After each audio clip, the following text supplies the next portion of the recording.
Hebreus capítulo 4, versículos 14 a 16. Assim nos instrui a santa palavra do Senhor. Tendo, pois, a Jesus, o Filho de Deus, como o grande sumo sacerdote que penetrou os céus, conservemos firmes a nossa confissão. Porque não temos sumo sacerdote que não possa compadecer-se das nossas fraquezas. Antes, foi ele tentado em todas as coisas à nossa semelhança, mas sem pecado. Acheguemo-nos, portanto, confiadamente, junto ao trono da graça, a fim de recebermos misericórdia e acharmos graça para socorro em ocasião oportuna. Oremos uma vez mais. Pai, a tua santa e bendita palavra foi lida nesta hora. A palavra que é viva e eficaz e mais cortante do que uma faca de dois gumes. A tua palavra que é hábil a dividir em nós as más intenções humanas que carregamos, das puríssimas e santíssimas intenções que somente o Senhor possui. Trabalhe em nosso coração, fale por intermédio dos meus lábios. Que os meus irmãos se concentrem em ouvir a tua voz e que as minhas limitações não me impeçam de comunicar o evangelho da graça, que é poderoso para salvar todos aqueles que estão perecendo neste mundo. É no nome de Cristo Jesus, o nosso Senhor, o profeta da igreja, que nós oramos. Amém. Queridos irmãos, Calvino e muitos outros reformadores estabeleceram 3 grandes e basilares princípios escriturísticos na época da Reforma Protestante. O primeiro destes princípios foi: nenhum sacrifício humano, somente o sacrifício vicário. O segundo princípio basilar que os reformadores estabeleceram foi: nenhum sacerdote, nenhum homem, somente Cristo é o sumo sacerdote e nos representa diante de Deus. O terceiro basilar princípio dos reformadores: nenhuma confissão, somente aquelas levadas ao trono de graça do nosso Deus. Com esses 3 princípios, os irmãos bem sabem a revolução que isso causou na Europa da Idade Média. Os irmãos sabem que nós estamos aqui como Igreja Presbiteriana do Brasil justamente porque um missionário que levava o ideal da reforma em seu coração fez missões aqui em nosso país e trouxe a visão reformada do Evangelho para cá. De modo que no texto que nós acabamos de ler, esses 3 pilares estão fincados nestes versículos. O texto que nós lemos, irmãos, exige de nós o aproximarmos do trono de graça com esses mesmíssimos fundamentos da reforma. Nenhum sacrifício, somente o de Cristo. Nenhum sacerdote nos representa, somente Cristo. Nenhuma confissão é suficiente, somente aquelas que são depositadas no trono de graça do nosso Deus. Por isso, para essa manhã, eu trouxe o tema da nossa exposição: a nossa firme confissão de fé. A nossa firme confissão de fé envolve nós termos a consciência da grandeza de Deus, versículo 14. A nossa firme confissão de fé exige de nós, envolve nós termos a consciência da compaixão de Cristo, versículo 15. A nossa firme confissão de fé envolve nós termos em nosso coração a consciência do amor de Cristo. Vejamos a primeira verdade. O contexto aqui, irmãos, da nossa passagem é um contexto que, em primeiro lugar, leva em conta o sacerdócio levítico. Leva em conta como que se sacrificava e adorava nos tempos da antiga aliança.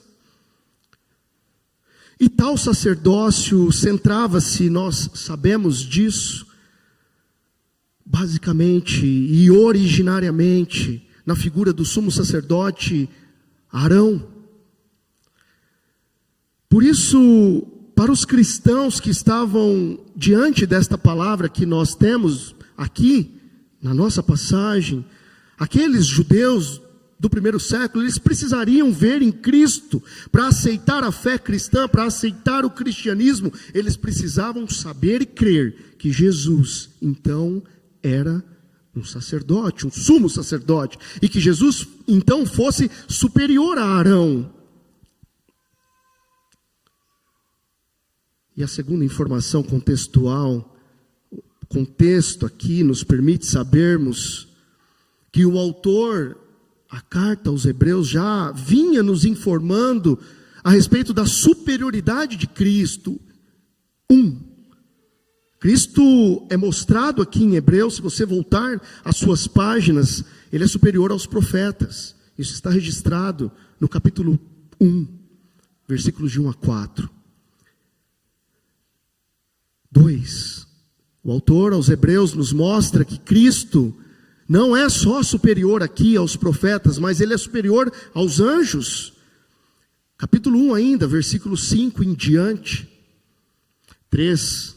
O autor aos Hebreus está demonstrando que Cristo é superior aos profetas, aos anjos, mas também a Moisés. Capítulo 3, um capítulo anterior ao nosso. Cristo então, em quarto lugar, é superior não só aos profetas, aos anjos, a Moisés, mas é superior a Josué, o sucessor de Moisés.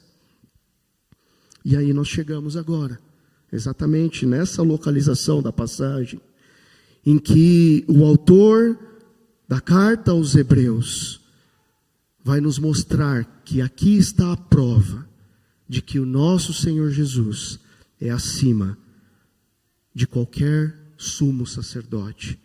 No texto, Arão. A nossa firme confissão de fé envolve nós reconhecermos e termos a consciência do quanto Cristo é grande, irmãos. Volte algumas páginas e leia o versículo 1 do capítulo 1 comigo. Por isso, santos irmãos, que participais da vocação celestial, considerai atentamente o apóstolo e sumo sacerdote da nossa confissão. É Jesus.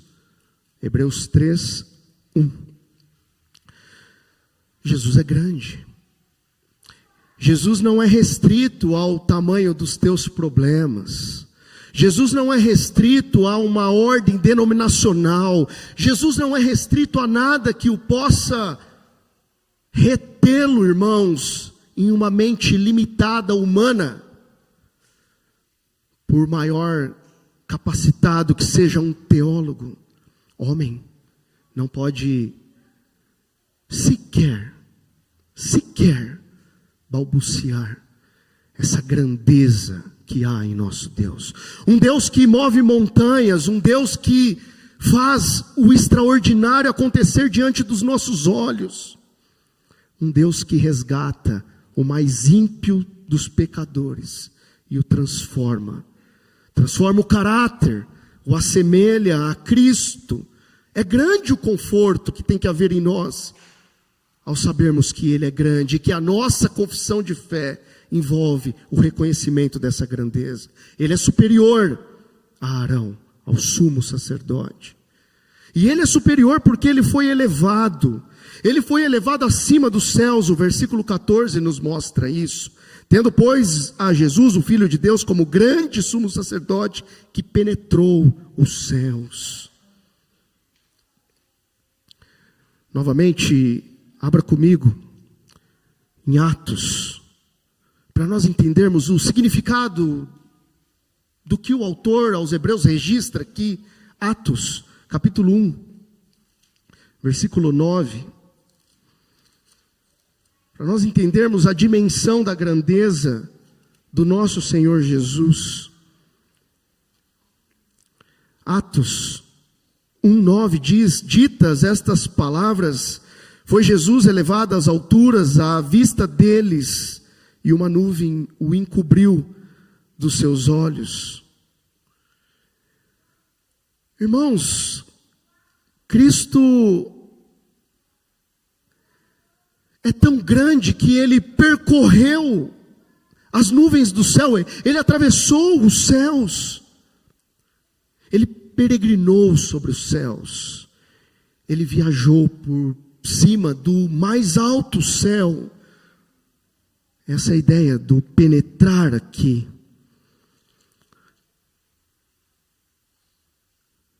Ele penetrou os céus dos céus. E nisso ele é diferente de Arão. Ele é superior a Arão. Arão também atravessava um local. Arão também penetrava um local, e os irmãos sabem. Arão penetrava o véu. Ele atravessava o véu para chegar nos santos dos santos. Mas Cristo, o nosso sumo sacerdote, superior a Arão, ele rasgou o véu, ele removeu o véu. Ele é grande, ele é Deus, é o Filho de Deus, como está aqui no versículo 14.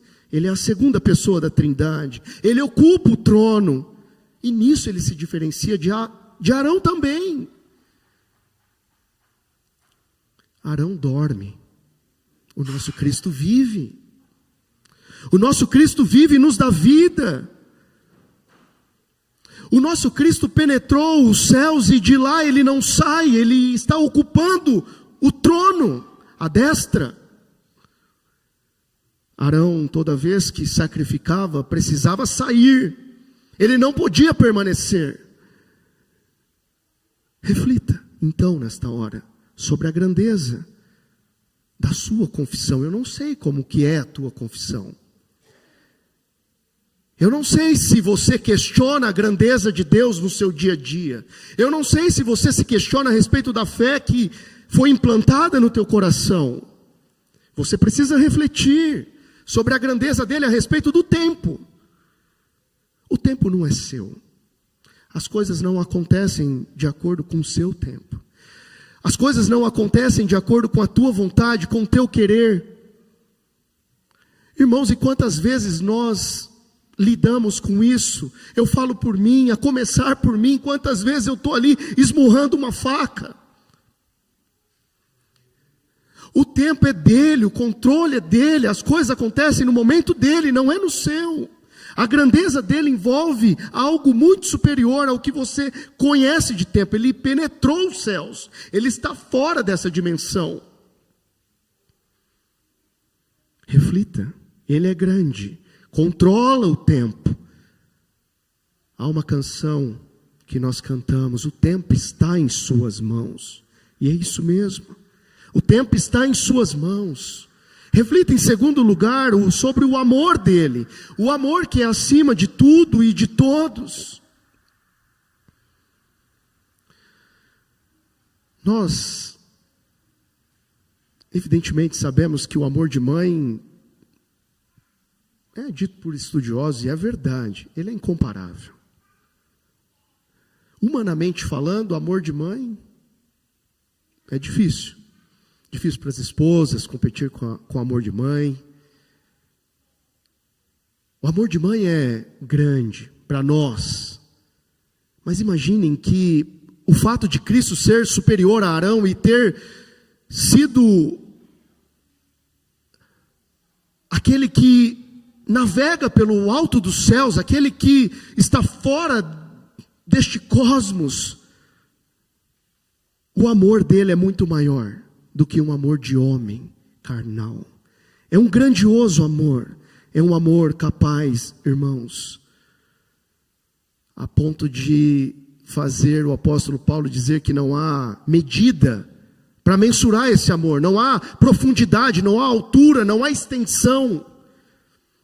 O salmista também exibe esse amor e diz que, como dista o Oriente do Ocidente, assim então é a misericórdia, o amor de Deus.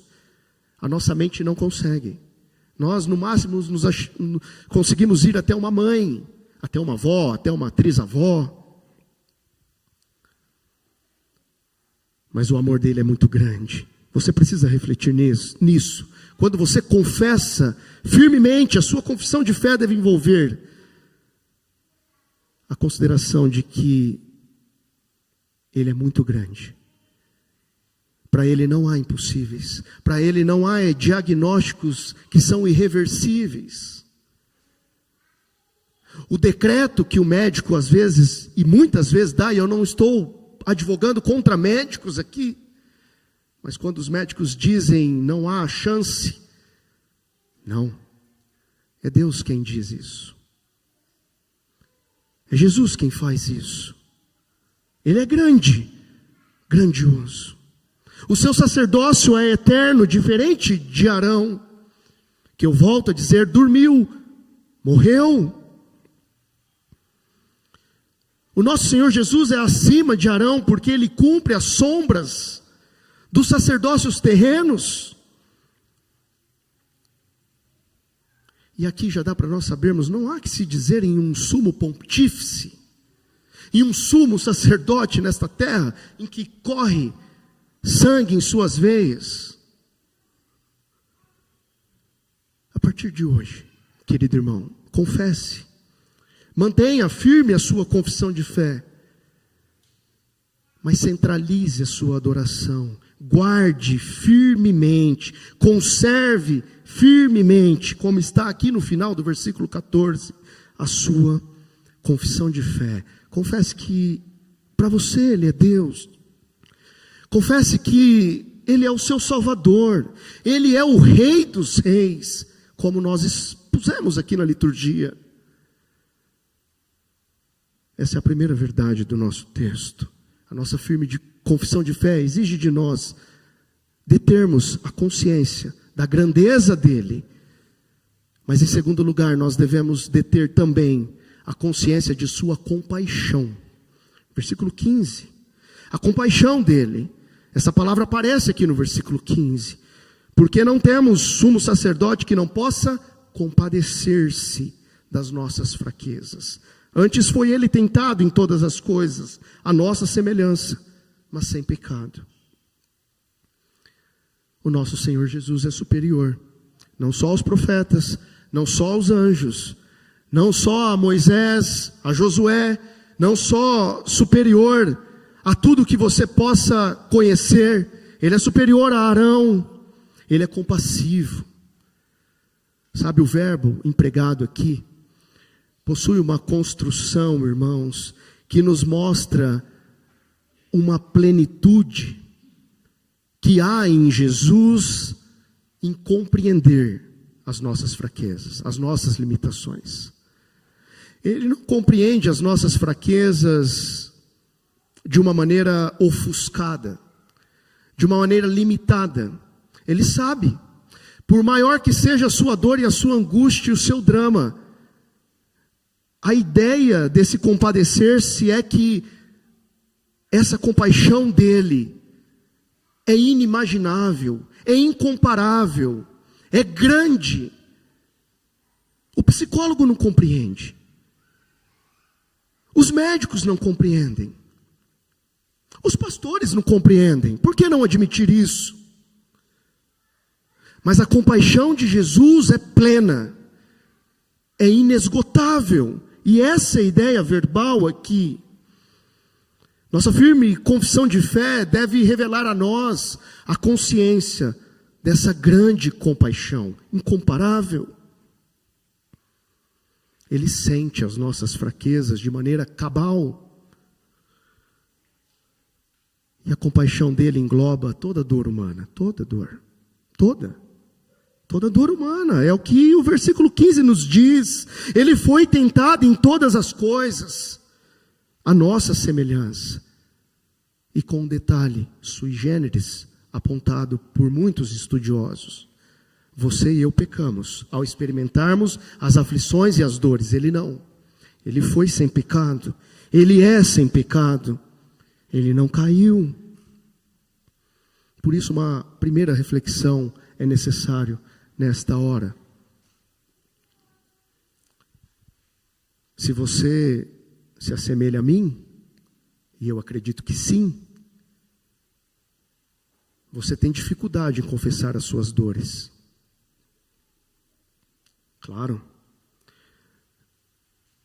Há uma dificuldade tremenda em nós, irmãos, em admitirmos as nossas fraquezas, as nossas dores, as nossas angústias e amarguras.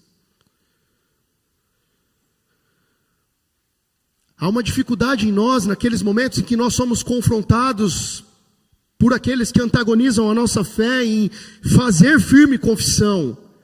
Porque muitas vezes nós nos comparamos aos ímpios, de forma desastrosa, de forma equivocada, quando nós olhamos a vida de um ímpio e dizemos, ele prospera e eu não. Com ele tudo dá certo e comigo nada dá certo.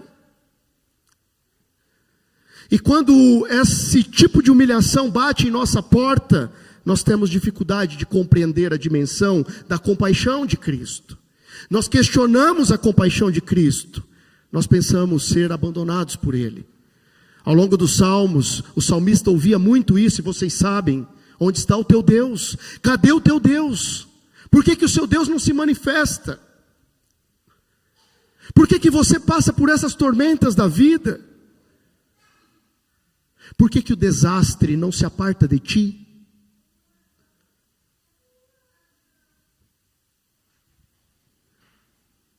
Ou reflita de outra forma. Será que a gente criou, idealizou que nós vamos passar a experiência desta vida incólumes, as tentações, como o nosso sumo sacerdote passou? Estou querendo dizer, será que nós temos o hábito e a petulância de pensarmos que nós também somos capazes de cumprir a jornada da vida sem pecado, como Cristo fez? Eu já contei isso aqui para os irmãos. Os meus primeiros dias de aula no seminário, eu conversando com um seminarista. E um seminarista com uma ideia, ele deixou o seminário meio que dizendo: Cristo venceu o mundo, nós podemos nos igualar a Ele, sermos como Ele foi, nós podemos viver uma vida triunfalista. E isso me motivou a pesquisar a vida e a obra de Cristo. E vocês sabem, o tema da minha monografia foi a divindade de Cristo. Porque, irmãos, Cristo é Deus, Jesus é Deus, e Ele é único sem pecado. Você não é, você não pode se igualar a Cristo. Ele foi homem sim, semelhante a nós em tudo, mas Ele não teve pecado, sem pecado. Ele é a figura sui generis, por isso Ele é superior a todos. Profetas, anjos, Moisés, Josué e Arão, homens pecadores, homens que falharam, homens que não são imaculados. Essa conversa de que nós podemos seguir os passos plenos de Jesus sem pecado, numa vida de perfeição, é enganosa. Nós nos esforçamos, nos consagramos, militamos, mortificamos a nossa carne, é o nosso dever. Mas nós vamos sucumbir, nós vamos falhar. Não passamos desta vida incólumes, sem mancha. Não tem jeito. Continue refletindo como que nós nos portamos em nossas pressões diárias. Quando um chefe nos pressiona, entregue isto agora. Eu te dou 1 hora de prazo para você entregar esse trabalho.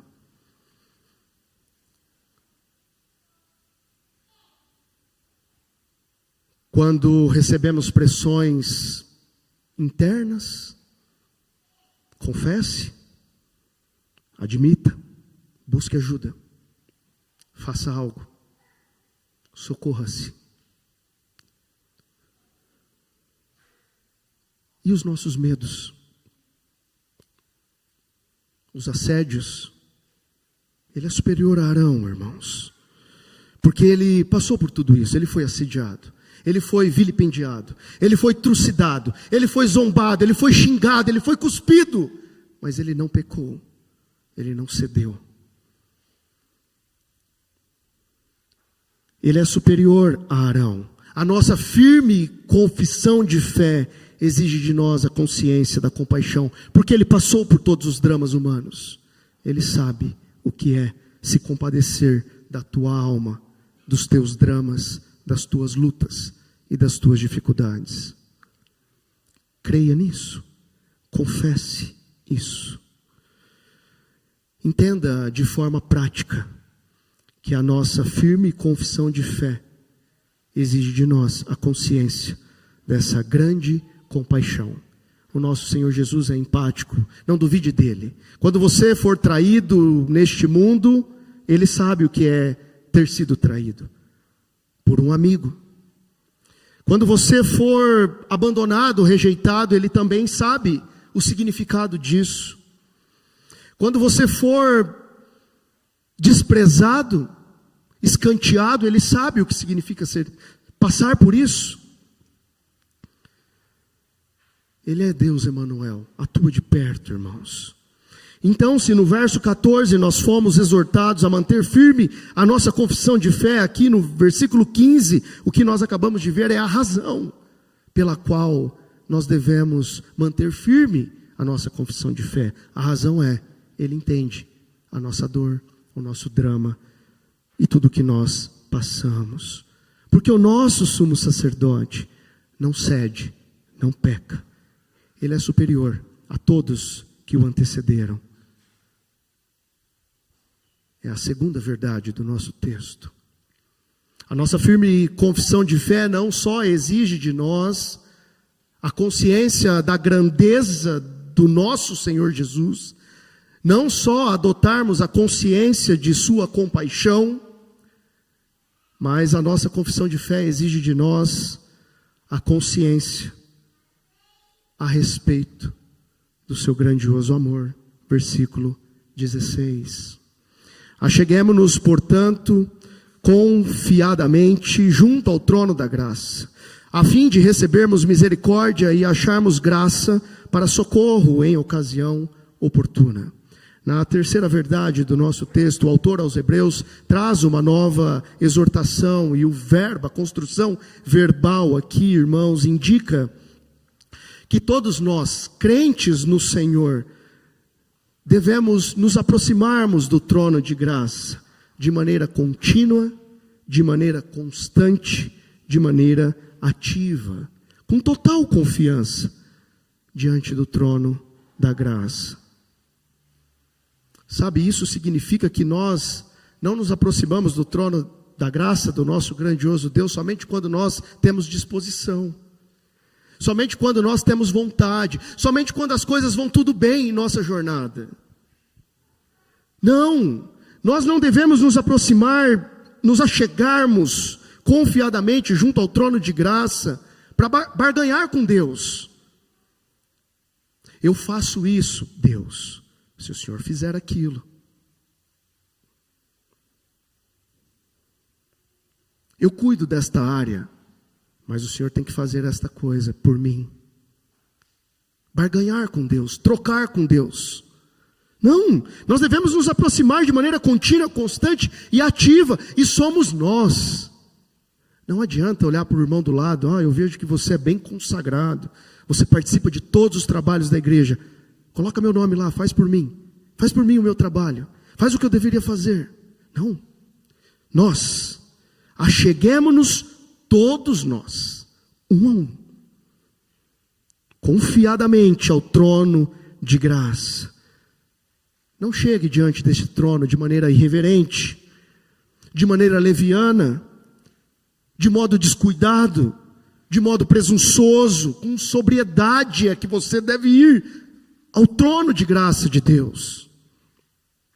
Com honestidade, com franqueza. É só você e Deus. Não precisa esconder nada. Não precisa camuflar nada. Direto. Franco, com sinceridade, em espírito e em verdade, é que nós devemos nos achegar ao trono de graça do nosso Deus. Orando sem cessar. Orando sem cessar. Talvez você se questione, eu tenho dificuldade em me achegar nesse trono de graça. Eu não sei como que eu faço. Ore. Ore. Ore mesmo quando não tiver vontade de orar. Nós que somos pastores, irmãos, nós lidamos com isso. No dia a dia, pessoas chegam a nós e dizem isso. Pastor, a tragédia foi tão grande que eu não consigo orar. Eu não consigo me achegar a Deus. O que está escrito aqui não serve para mim. O abalo foi grande. E aí nós temos lições nos puritanos que nos ensinam a orar, até que nós consigamos orar. Quando é que você deve orar? Até que você consiga orar. Até que você consiga orar. Assim você se achega ao trono de graça.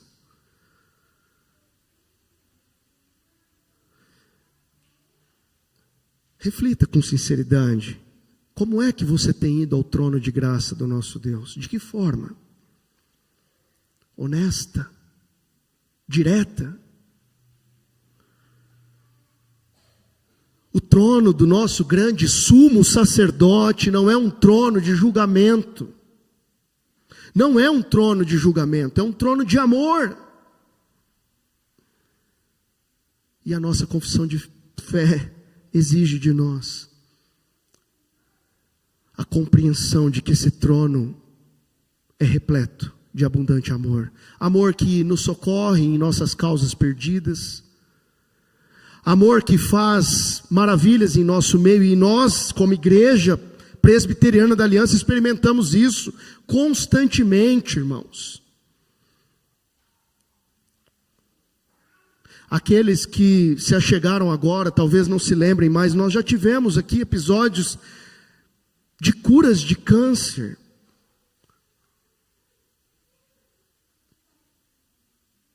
Notícias que aparentavam ser irreversíveis foram revertidas pelo poder de Deus, não de homem. Pela oração, pela dedicação, pela consagração. O trono de graça é trono de amor. Esteja certo que você não recebe dali o que você merece, e você sabe. Do trono de graça do nosso Deus você vai receber o que você não merece, porque está escrito aqui no final do versículo: no trono de Deus você recebe misericórdia e graça. E esses dois atributos de Deus nós não merecíamos recebê-lo, porque os nossos joelhos são trôpegos, nós pecamos. Nós merecíamos a justa ira de Deus. Mas no trono de graça não é um local de julgamento, é um local de amor. Nós vamos receber graça e misericórdia. Achegue-se. Vá. Caminhe. É exatamente assim que os nossos símbolos de fé tratam essa questão do se achegar ao trono de graça do nosso Deus. O nosso catecismo maior, quando responde à pergunta 44, a respeito das funções que Cristo exerce como nosso sacerdote, diz e responde para nós: Cristo exerce as funções de sacerdote, oferecendo a si mesmo a Deus em sacrifício sem mácula, para ser a reconciliação pelos pecados dos seus, fazendo assim uma contínua intercessão em favor dos seus. A nossa confissão de fé na mesma direção, tratando sobre o segundo ofício de Cristo, o trata como um ofício mediatório e diz: aprove Deus em seu eterno propósito escolher e ordenar o Senhor Jesus, Filho unigênito, para ser mediador entre Deus e homem, o profeta, sacerdote e rei, o cabeça e salvador de sua igreja. Só Jesus é verdadeiro Deus e verdadeiro homem.